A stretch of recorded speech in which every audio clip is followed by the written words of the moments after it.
بسم اللہ الرحمن الرحیم۔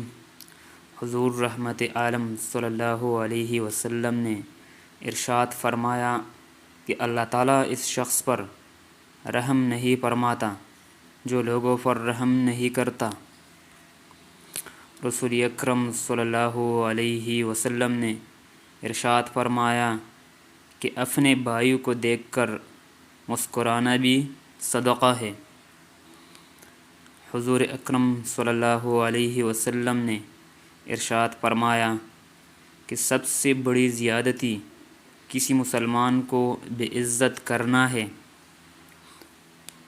حضور نبی کریم صلی اللہ علیہ وسلم نے ارشاد فرمایا کہ وہ شخص ہم میں سے نہیں جو ہمارے چھوٹوں پر شفقت نہ کرے اور ہمارے بڑوں کی عزت نہ کرے۔